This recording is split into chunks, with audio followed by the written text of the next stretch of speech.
Don't forget to like, share, and subscribe. Think. Kind of had a lot of knowledge, but his deliverance, for some reason, may not have been in a way to where wifey could receive it. So cause she was constantly putting him down. He would be preaching at church, and she said, "Now, why did you do it?" She was quite a character. She was a beautiful woman. I love her to death. But this is not conducive for a good family. This is not good to raise young men in. Females either, because they're only going to go out and repeat what they were raised to do. And because I came up in a household totally different from that. So, but if you don't love yourself enough to know, move away from that situation, that environment will eventually get on you and it will change you. And that's what I was dealing with. It changed me. I went from a passive person to a person that, you're not going to step on me. And he's speaking of stepping on me. That's an interesting term. Words have power. The words that you use as a man can mean something different if a female used those same words. Let me show you. I had this female to use this word toward a male that I knew this man. I knew his character, and I knew this man is really not that. But this female was using these words toward this man. And she used the word, she said, he was always beating me up. When a female used the word beating toward a man, I would teach my daughter, be very careful how you use words toward your husband or toward someone that you love, and you're speaking this out in public. The moment that you use the word beating on a man toward a woman, today, those words are very critical. And I would say to a young man, if a female start using this type of a word towards you and you know that this is not you, you need to move. You need to move on, because that person is using words that create pictures. And anytime you see a man who is already bigger than a woman and you say he's beating on her, you use that word. This is what you see. Now, as for me, I don't believe in, it's not something that I would teach, to see a man beating a woman. I don't like that.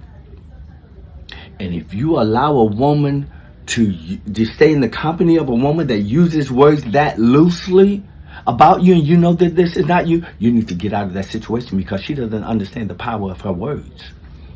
She's a dangerous woman, because if she ever goes to the courts and say, he used to beat on me all the time, and if that judge is not wise enough to say, well, wait a minute, what do you mean by he was beating on you? That's a wise judge, because they know that's a strong word. And when you use that word in reference to a man beating on a female, the emotions become in there, because that picture itself, most men, I don't care who you are, if you saw a lady being beaten by a man, that man's going to jump in and he's going to defend.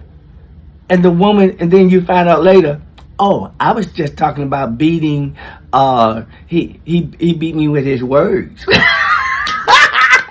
She has used them words intentionally to create a picture in your mind, and it will gaslight you. And you'll find out that you are operating in a spirit that was not, that person used them words intentionally to gain sympathy. Or if a woman says, he was hitting on me, he was beating me down, he hit me, you just keep hitting me with these words, you keep bringing my past up to me. She's using words to create a picture. She's trying to get sympathy on you because she knows she's a female and she knows to use her emotions to create. Young men, now there are some men who are guilty of these things. And if you're guilty of those things, I'm on the woman's side. But you have to remember, get clarity, get wisdom.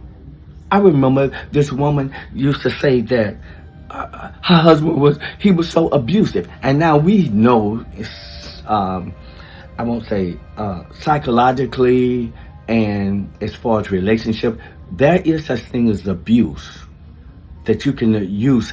Oh yeah, it was this. Silence. She was saying that he was abusing her. And he was an abusive man. And I said, oh, did he hit you? He was hitting on you? Oh no, he never hit me. I said, well, what? I mean, when you say a man is being abusive to a woman, first thing comes in my mind, this man is beating on this woman. He's putting hands on her. That's the first picture comes into my mind. And most people, the judge or whatever, if that judge does not have enough wisdom to go a little bit deeper, because if someone, even if someone is threatening you, that is not good. And if the woman uses these words towards you, I'm going to get on you. I'm going to say, wait a minute. You know, I'm not in agreement with that. But if this person is using these words loosely, and this is not what this is, and you're painting this picture, you're gaslighting that person. And you'll have other people feeling this way about this person because you said that this person was abusive. And I'm like, I've known this person. I never saw them. I never saw that. But you painted a picture. And here's another thing. If this is your wife doing this and she's saying these things, most of us think of the wife as she's the closest one to him. Imagine, and I see myself as a king, but can you imagine if Coretta Scott has said, you know, my husband is a wife beater, and she was just talking about, he wore wife beater, or something, you know, or she said, my husband, he was abusive to me. We look at her and look at, what, Martin Luther King? Come on, please. We have such out here. But she would have to explain this.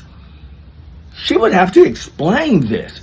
In reference to, was he this way? He was an abusive man to you? He beating you? Oh, I heard this woman say, she said about this man, she said, he's always throwing my past up in my face. That's what she said. Now, just the idea in my head when I see somebody throwing something, you using this toward, what if Coretta Scott King has said, or some prominent figure said that her husband was throwing this, she's creating a character. Once you say this about a person, you have created a picture. So you're destroying this person's character with your words, and you're the closest one to him. So we obviously, right off, we think that you got the juice. You know what's going on. You have to be careful. Words have power. And it goes the other way also. When I went through my divorce, this is how well I knew my wife. The lawyer said, the lawyer said, you are, he said, that my wife had said that I was, what's that term you use? You were an unfit father. This is what this lawyer said. Said I was an unfit father. I said, where did you get that from? I said, my wife never said that to you. I said, you're lying, man. I know me and my wife have had some differences, but one thing she has never said, she has always praised me for the father that I was. She's always praised me for that. And for you to say that she said that I was an unfit father, you're a goddamn liar. My wife does not speak that way about me. Has never. I've been with her 35 years. She has never even came close to saying something like that about me. I know this woman. Now, my ex-wife, basically, she was a good woman. I know she didn't say this. I looked over at her. She said right there next to my head went down. I said, see, that's your words. You are a liar. My wife did not say that. Even though we're going through a divorce. We were going through a divorce. I knew my wife good enough to know these are not her words. These are your words. So I'm saying, but you would expect a wife, the closest one to you, to be able to give good, concise characteristics or be able to describe her husband. I can do it for my wife, and I'm sure she can too if she's honest. And she's usually honest about these kind of things. So when you get someone that's close to you, and if they're using the words like beating, hitting, throwing, abusive, tormenting, breaking, hurting, they're using these words for you, run. Get out of that relationship. That person is using words in a way to gaslight the situation. Gaslight you, gain authority over you, so because they got something coming for you down the road. You're gonna find out what you really have. You have someone who is creating an acid environment, and the only way they can have an alkaline, happy environment is that they stay alone, be by themselves, because they are not marrying material. They cannot come together with a man in the way he is created. A good man is created to be a leader. And the only way you can be a leader is you got to listen to a wife. Don't forget to like, share, and subscribe.